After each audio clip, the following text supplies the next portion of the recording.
ആരെയും വിധിക്കരുത്. നമുക്ക് തീരുമാനമെടുക്കാം, ഞാൻ ആരെയും വിധിക്കുന്നില്ല.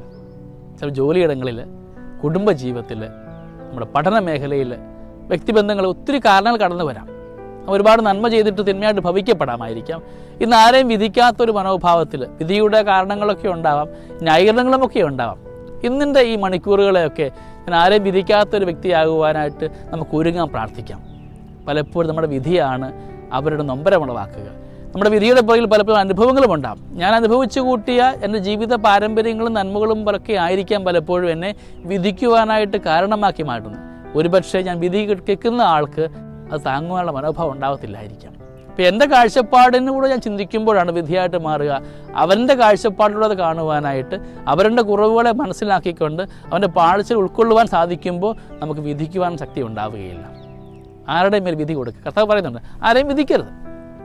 നിനക്ക് വിധിക്കുവാനുള്ള യോഗ്യത കൂടെയില്ല. അപ്പം മറ്റുള്ളവരെ വിധിക്കുവാൻ പരിശ്രമിക്കാതെ ഇന്ന് സാഹചര്യം ഉണ്ടായെങ്കിൽ കൂടെയും അവരിന് വേണ്ടി പ്രാർത്ഥിക്കുന്ന ഒരു ജീവിതമാകുക. ജീവിത ബന്ധങ്ങളിൽ നമ്മൾ ആരെങ്കിലും മുറിവുപ്പെടുത്തിയിട്ടുണ്ടെങ്കിൽ, മുറിച്ചിട്ടുണ്ടെങ്കിലൊക്കെ അവരുടെ മുറിവിനെ സമർപ്പിച്ച് പ്രാർത്ഥിക്കാം. ഓരോ മുറിവും നിൻ്റെ പ്രാർത്ഥന കടന്നു ചെല്ലുമ്പോൾ തിരുമുറിവായിട്ട് മാറ്റപ്പെടാം. ആരെയും വിധിക്കാത്ത ഒരു നന്മയുടെ മനസ്സമാധാന ദിനമാകുവാനായിട്ട് നമുക്ക് പരിശ്രമിച്ചുകൊണ്ട് ദൈവം നമ്മളെല്ലാവരെയും സമൃദ്ധമായിട്ട് അനുഗ്രഹിക്കട്ടെ. നമ്മുടെ കർത്താവ് ഈശോ മിശിഹായുടെ കൃപയും പിതാവായ ദൈവത്തിൻ്റെ സ്നേഹവും പരിശുദ്ധാത്മാവിൻ്റെ സഹവാസവും നമ്മളെല്ലാവരോടും കൂടെ ഉണ്ടായിരിക്കട്ടെ, ഇപ്പോഴും എപ്പോഴും എന്നേക്കും. ആമേൻ.